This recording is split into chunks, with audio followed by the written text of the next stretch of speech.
I'd like to just say that I'm Nikhil Sikaria. And some people call me Nikhil, some people call me Sikaria. As I've grown up, people have given me various nicknames. Some people, Nikhil, Sikil, scientist, I don't know where that comes from. But basically, the idea behind this is that as you get familiar with people, you give them nicknames. Something which is really close to you, something which is unique. Which is why I think I'm closest to my dad, because he calls me, "Aur paise khatam ho gaye?" So yeah, that's a good relationship with my father, which I have. The tough part about having such relationships with Indian fathers is that it's very difficult to please them.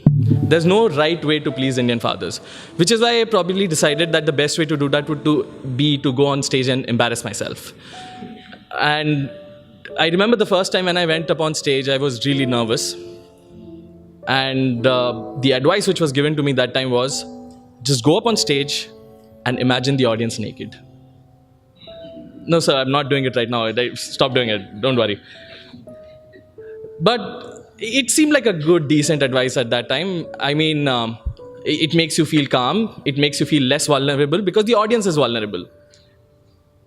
But then the first time when I went up on stage, I was 4 years old.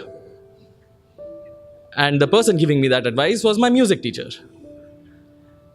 The weirdest part is that this is the person who used to stand in front of us each week in front of 20 nursery students and used to stand on a stage while he taught us songs. So yes, it is not a good advice to come from a person who is on a stage every day in front of nursery children.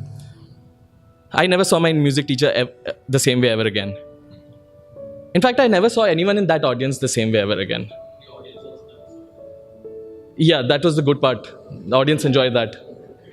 Because I was hilariously laughing and they did not know why this kid is doing that. And that kind of affected my parents in a way where they're like, we have a troublesome child, he has some problems, and we can never ever get him married.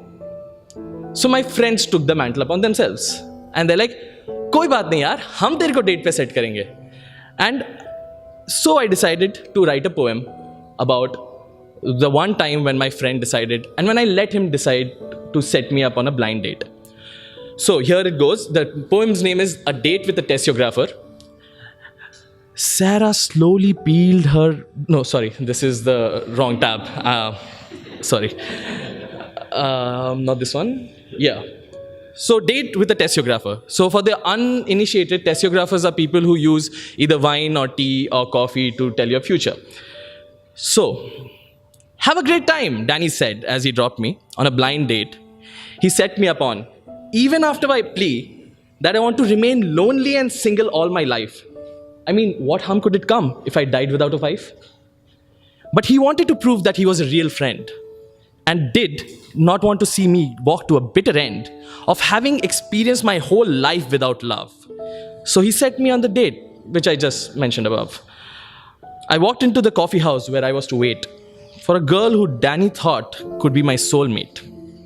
I ordered some coffee so it wouldn't be weird if it was actually a practical joke by Danny, as I feared. But it wasn't a prank, and now I wish it was. Just keep listening, you'll know the cause. With a hat made of feathers, of some bird, possibly crow, my date looked like a psychic from some old school folklore.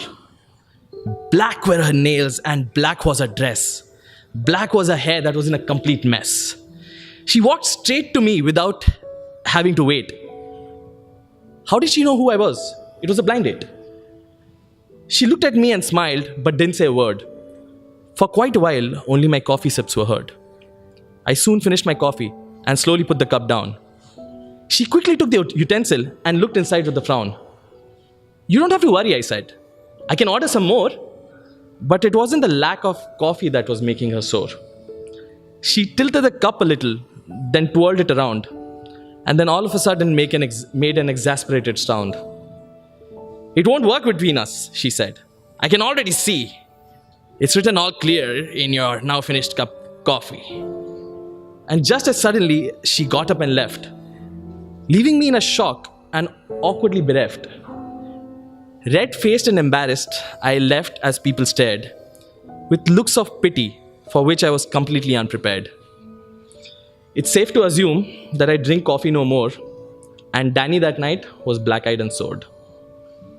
So that was my experience, and this is just an attempt for me to mix humor with poetry and probably have a story with it.